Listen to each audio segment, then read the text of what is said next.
All right, I'm cutting out pieces of FRP for the bathroom now. So what I did was I took measurements of the piece and drew it and marked it on here. So you can see this top piece goes this way. Took all the measurements and I subtracted about 1/8 of an inch on the outside edge because you can put a little track piece on there or caulk it or whatever you're gonna do. And then I use this little Dremel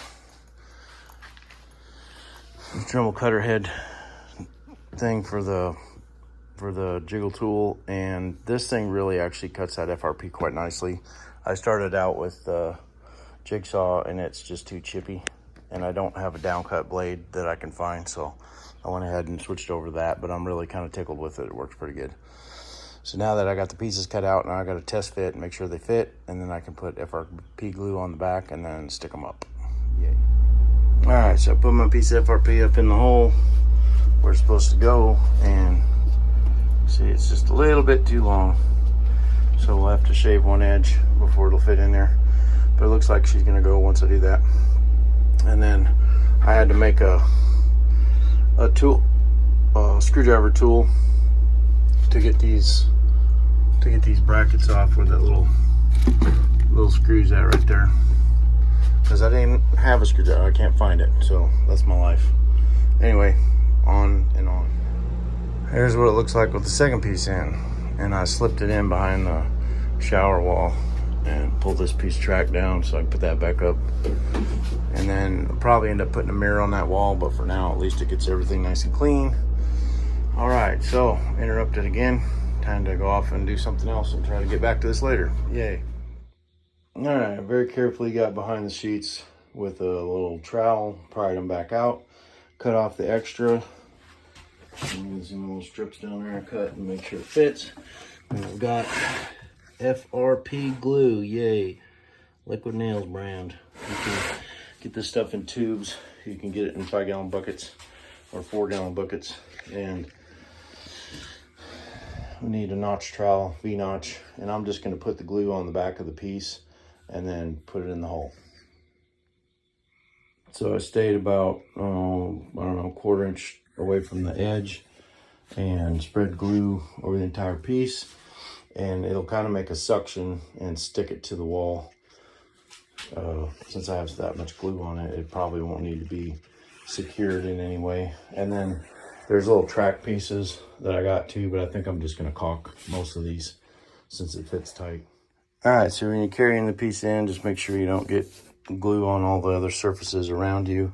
It doesn't take very long to do that. And then I slid in the hardest parts first, and then you can just push all the air bubbles out.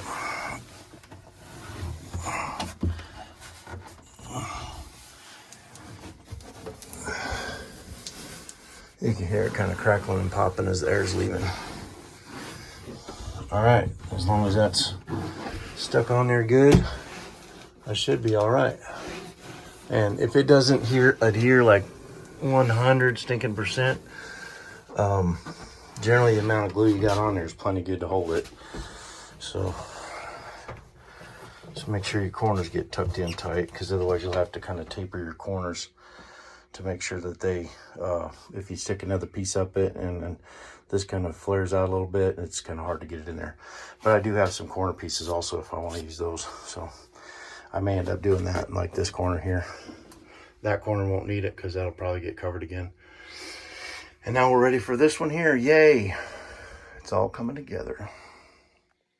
All right, we now have 2 pieces of FRP up in the bathroom. Now they do make some FRP that's a little closer to that color if I wanted it to kind of blend, not be as noticeable. But hey, by the time I get everything painted and done in here and get a shower curtain, it's gonna look fine. So anyway, got that piece in. And then your cleanup is just basically a wet rag, water, and that stuff will wash right off. How it dries in behind there, I don't know, but it does. So it should be dry by tomorrow. And then I'm gonna add this piece, maybe put one of them corner trim pieces down the middle. That one don't matter. That one's buried behind there. This is gonna get probably a layover countertop, so it's not gonna matter. And that's just inside corner. It may get another piece of FRP on here depending on how much I have. Otherwise I could caulk it in, and then I'll probably lay FRP over this as well, and then that corner, and caulk all that in so that it's waterproof. Yep. All right, we're on our way to a waterproof bathroom. Yay. I don't know, it'd be kind of cool to maybe put some pieces in there too, who knows. Or I can paint those with black or something like that. And it also works really good for shelf bottoms, but I'm definitely gonna do this wall. So, yay.